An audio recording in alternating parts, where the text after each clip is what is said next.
નમસ્કાર દોસ્તો, વિડીયો મૂકો ને એટલે અમુક ટકા એકાદ બે લોકો એવા હોય છે ને કે નેગેટિવ કોમેન્ટ કરે અથવા તો એમ કે તમે મુદ્દો ભટકી ગયા છો, તમારો મુદ્દો સાચો છે, તમે બહુ સરસ કામ કરો છો. ખાલી વખાણ કરવાથી આ વસ્તુ હાલતી નથી. આપણે હમણાં જોયું તો અમદાવાદની સિવિલ હોસ્પિટલમાં 1 વર્ષના 17,000 કેન્સરના કેસ આવ્યા. એમાંથી 42% લોકોને જડબાના કેન્સર ફક્ત ને ફક્ત તમાકુથી થયા, 50%થી થોડાક ઓછા. એટલે ઘણા લોકો એવું કહેતા હોય છે ને કે ભાઈ તમાકુ ન ખાઈ એને પણ કેન્સર થાય છે. એના માટેના 58% અને 42% તમાકુમાં આવવાના.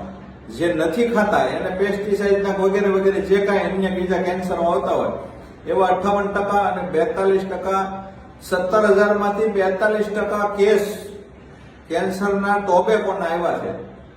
આનાથી તો બીજું વિશેષ તમને શું કહેવાનું હોય?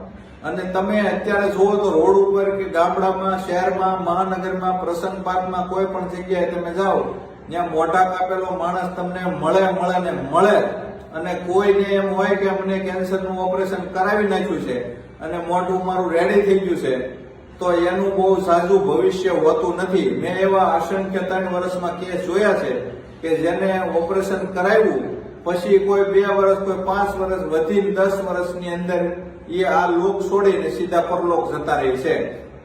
એટલે જેને ટોબેકોનું વ્યસન છે અને બીજા અન્ય કોઈ પણ પછી વ્યસન, દારૂના હોય, તમાકુના હોય, માવાના હોય, ડ્રગ્સના, ગાંજાના, એમાં ટોબેકોનું અત્યારે વધુ પ્રમાણમાં મહાનગરોમાં અને ગામડાઓમાં બધે.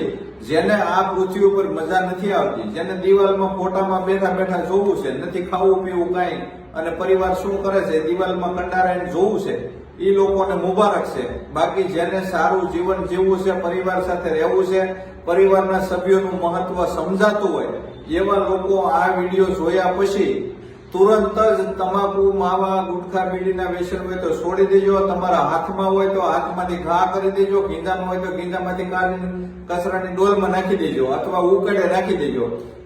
પણ જે વસ્તુ નથી ખાવાની ને એ ન ખવાય. એપલનો ફોન હોય, એપલનો ફોન આપણે તો બહુ સારો ફોન હોય તો એ ફોનનો યુઝ જે રીતે થતો હોય એ રીતે કરાય નહીં. અને જે ચાર્જરમાં પાવર જોતો હોય તો એને ચાર્જરની પિનથી ચાર્જર કરાય. એને રોજ દૂધ ન દેવાય.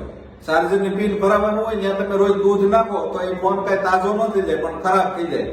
એવી રીતે મનુષ્યનું શરીર છે ને એ સુવર્ણ છે, 3 એકા. અત્યારે ભીમ 11 આવી તો તમને કહી દઉં, તમારા હાથમાં બાજી 3 એકા આવી જાય તો એથી પછી વધારે કાંઈ પાનામાં હોતું નથી. 52 પત્તામાં 3 એકા તમારી પાસે જો આવી ગયા હોય તો સામે વાળો પછી આખું બ્રહ્માંડ મૂકી દે તો તમે જીતી જ જવાના હોય. એટલે 3 એકાથી બીજી કોઈ બાજી ભારે નથી આવતી. એમ તમારું જીવન છે ને 3 એકા જેવું છે.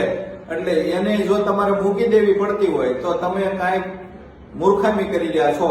એટલે આ વિડીયો તમને સમજાય તો ભલે. મને સલાહ દેવા વાળા કે સૂચન કરવા વાળા મારા હિતે શું છે, હું એને ક્યારેય ખરાબ નથી કહેતો. મારામાં કોઈ કોમેન્ટ કરી હોય ખરાબ તો એ મારા હિત માટેની હોય, એમાંથી પણ હું કંઈક શીખું છું. એટલે મને તમારા કોઈ માટે ધૃણા નથી, પણ ટૂંકમાં તમારામાંથી કંઈક બોધપાઠ લઉં છું. પણ જે લોકો વ્યસન કરે છે એને હજી મારી 2 હાથ જોડીને વિનંતી છે કે તમે છોડી દેજો. એક વખત કેન્સર આવ્યું એટલે તમને આ દુનિયાની અંદર 33 કરોડ દેવતા, નાના મોટા ભગવાન, સર્વોપરી હાદા જે કાંઈ ભગવાન હોય બધા પૃથ્વી ઉપર આવી જાય તો તમને પછી બચાવી શકે નહીં. તમારે જાવવું જ પડે ને બીજો જન્મ લેવો પડે.